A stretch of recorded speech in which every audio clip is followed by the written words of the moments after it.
Next up, we have Endgame by Waterflame, featured in Geometry Dash. That is my understanding. Once again, everybody, this is a Basterd's LFA, a layman-friendly analysis. I'm a professionally trained musician, a composer, and my objective here is to explain things in a way so that you don't have to be one to understand what is happening here musically.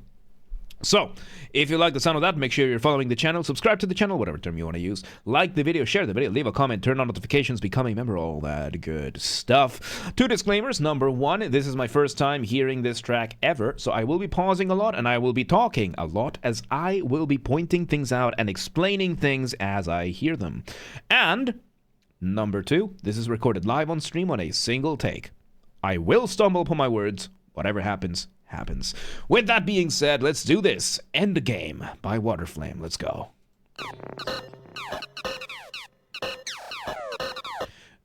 We are 3 seconds in, and I love this. So, we start with retro-sounding synths. We are starting with one that kind of sounds like a slapophone, like a echoed slapophone. So for those who haven't seen, yes, that's an actual instrument. The slapophone is this hilarious. It's just PVC pipes that you slap with plastic mallets. The people that made this instrument particularly famous are the Blue Man Group.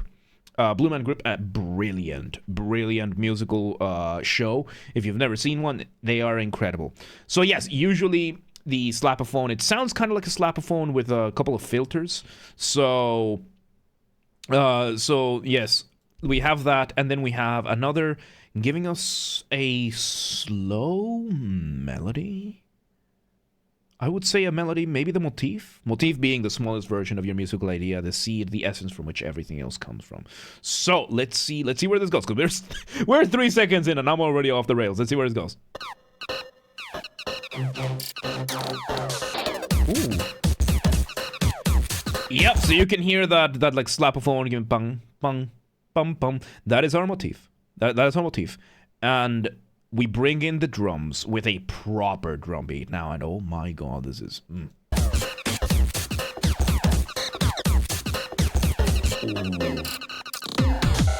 It sounds like... This sounds like a rap beat. And this is not to denigrate or anything like that. It just sounds like a hip-hop beat. And it sounds like at any point somebody's gonna start rapping. I like it, though. It's very groovy. It's a very groovy rhythm.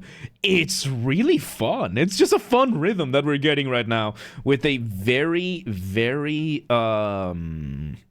very, like, simple motif. I thought integrated rap was just Eminem. No, Eminem is actually good at rapping. Rap was denigrated by the mumble rappers ever since. People that can't speak that ended up thinking they could rap. So, yeah. Let's see where this goes.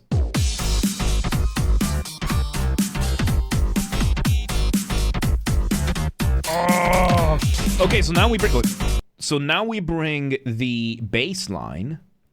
We bring the bass line and we bring that in full force. We are making a variation of, we are making a new motif out of the bass line.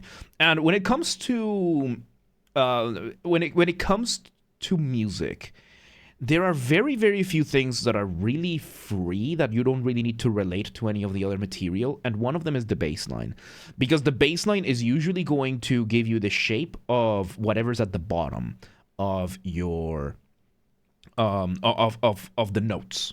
So it's really cool to see that, because you don't the bass line is doing a super simple, like it's just giving you the chord progression but in the bass, but we've decided to highlight that, do a doubling, and we are having both the bass and an extra synth doing that and turning that into a melody. Very good for filling up time, and it sounds cool. Let's see where this goes.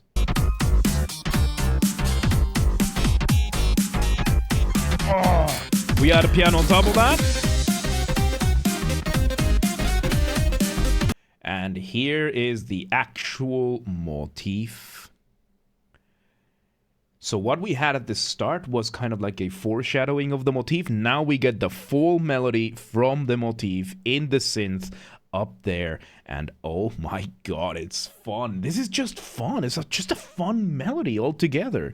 The beat is really, it's just a fun beat. The bass line is fun, the melody is fun, and yeah, we are technically doing a reduction of the motif, a developed reduction of the motif.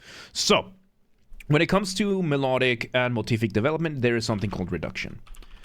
In this case, we had the original motif, boom, bum, boom, bum, which was very slow, very distant. And what we've done is that we've made it faster. It used to take about a second and a half for it to play out, and now it takes about 1 second for the whole thing to play out. Several times over, sequenced and everything. Sequencing is another type. Sequencing. So in this case, we are doing a partial sequence. So reduction goes faster, sequence, and media. We're not taking any more live cue today, but we are getting more on the next one. So we are having this, and right now we are having the notes. This was the original motif, right? So it was the same notes, basically just going back and forth. But the variation of our motif now, what we're doing is that, for one, it's a lot faster. It's a lot faster. And we're adding a couple of notes here and there, repeating notes instead, and we are doing a partial sequencing. When it comes to sequencing, sequencing is when you take a motif, let's say we have this shape over here, and you repeat that, but you don't play it from the same spot. You change the note, the starting note, somewhere else, and you create a sequence with that. That is how you do sequencing. Right now we are doing partial sequencing where the bottom note is acting as a pedal tone. So pedal tone or pedal note, which is just the note that we keep going down to. And the other ones are the ones that are being changed over. So now we have the bottom side basically just holding the note. And then we have the upper side giving us the actual melody, and that bouncing back and forth it just adds so much more to the dynamic. So let's see where this goes. Oh, Megumi has entered the chat. Look at that. Oh. We develop it further. Man, the bass line is so tight with the drums. This is what I was talking about in one of the other videos. You want your bass to be as tight as possible with your bass drum. You want that to just be like down to the millisecond. You want those two people to have their heartbeats synchronized.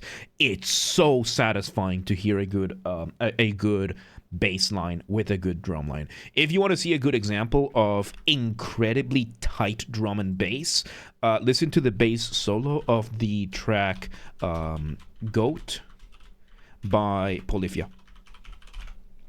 The Polyphia is usually more like a guitar-centric band, and they use a lot of techniques, but oh my god, the bass solo of this track, every single note that the bass plays, the kick drum plays as well. Like the bass drum plays the exact same thing. And the thing about Polyphia is that they are not like mixing things around or anything like that. They are just, it's not digital. It's performed live. And they just get it so incredibly well, and it's just and we're getting something like that over here. Let's see where it goes. Ooh.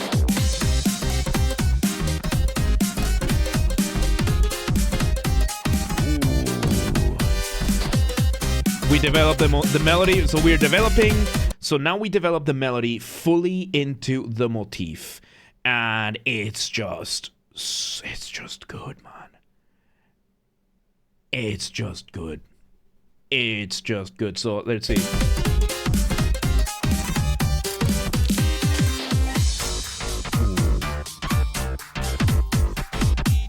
We bring back the bass line.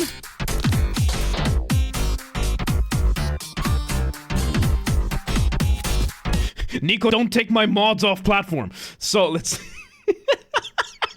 So yeah, we're just repeating this, but we're adding an extra piano on top, giving us some really fun, really fun things. And Split Soul, this is the second time you're doing this. At least come up with a good insult. Come on, aim for the throat and don't miss. You have one more shot. Come on, give me something good. So so we now have these piano runs going on. It's really good. Let's see where it goes.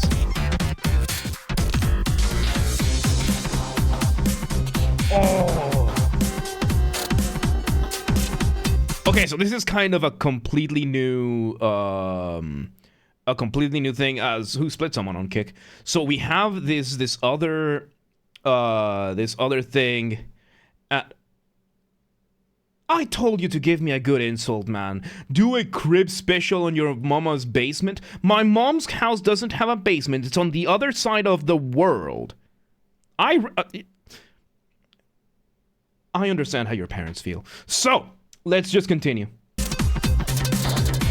So yeah, we're having this really nice beat. Oh, I like it. So we're now just fully embracing the beat. And we're adding a couple of extra textures up and down. It's just the beat. It's just the beat. You Rugrat gonna cry later? Absolutely. Oh my god, is this what is finally gonna make me cry? There you go. So, oh dude. This is nice. This is nice. I told you to try something good. Oh, that was auto-modded. I didn't even...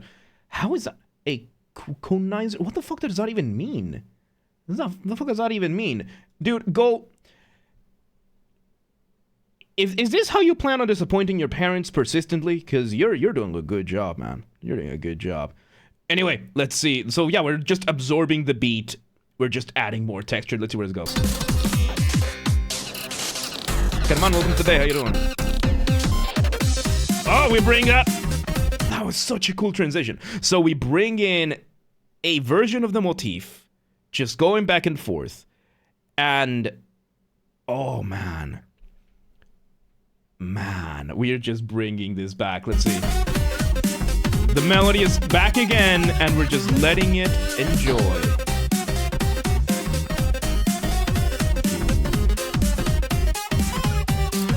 Sakura, welcome today. How you doing? And now we do a change of instruments. We just do the same thing. We're repeating the exact same thing. We just changed the instruments. And we added a flying melody. So flying melody is a colloquial term that I use. Colloquial is that there is no official term for it. There's no academic term for it. Or at least I'm not using it for the sake of simplicity. And in this case, we have this new synth doing a slower, simpler melody, just flying above everything else. Just above the landscape of the more busier melody in the middle bassline drums that we're getting. It's a really, really beautiful thing that I consider to be one of the most powerful things you can do in music. So let's see where this goes. Oh, really cool melody there. Let's see how we're gonna end this. Drums are doing there. Yes, we're taking double links there. Yep. And we let a couple more runs of that. We do a couple more runs of the bass. One last hit of the drums. And there you go. And it ends. Really good stuff, man. That was really fun. That was really, really fun. And yeah, we had moments where most of what we did for this final repetition was just changing the instruments around. We just went from the more modern instruments to the more retro instruments. And that is that. So, yeah. Oh, no dying in my chat. It's not allowed. So, yeah, there you go. That was Endgame by Waterflame, featured in Geometry Dash. Really good stuff. Once again, everybody, this has been a Basterd's LFA, a layman-friendly analysis. I'm a professionally trained musician, a composer, and my objective here has been to explain things in a way so that you don't have to be one to understand what's happened here musically. So, if you're watching this on the video, YouTube, archive thing, thank you for watching. Make sure you're following the channel, subscribe to the channel, whatever term you want to use. Like the video, share the video, leave a comment, turn on notifications, become a member, all that good stuff. If you want to listen to this without me interrupting every 5 seconds, I will be linking it in the description down below. If you want to request a song and you're not on the live stream, go to the Discord, it's linked down below. Go to the LFA requests channel and follow the instructions on the pinned messages. And if you want to catch the streams when they happen live, we aim for Monday through Friday, 6 p.m. Central European Time. If you want to know what time that is in your local time zone, if you don't live in Europe, the Discord and the Twitch, they both have the full streaming schedule up to date, showing in your local time zone so that you don't have to do that annoying calculations. And follow the gaming channel. We're on YouTube, therefore we have a gaming channel because of course we do. Games are Bastard. That is what I put the gaming after shows. If they happen, I will upload soon. I promise. And yeah, link down below or just search for it on YouTube. Same username as James R. Bastard. Just swap the J for a G and you got it. And yeah, there you go. Really, really good stuff, man. Endgame by Waterflame. Really good, really good. But yeah, let's move on.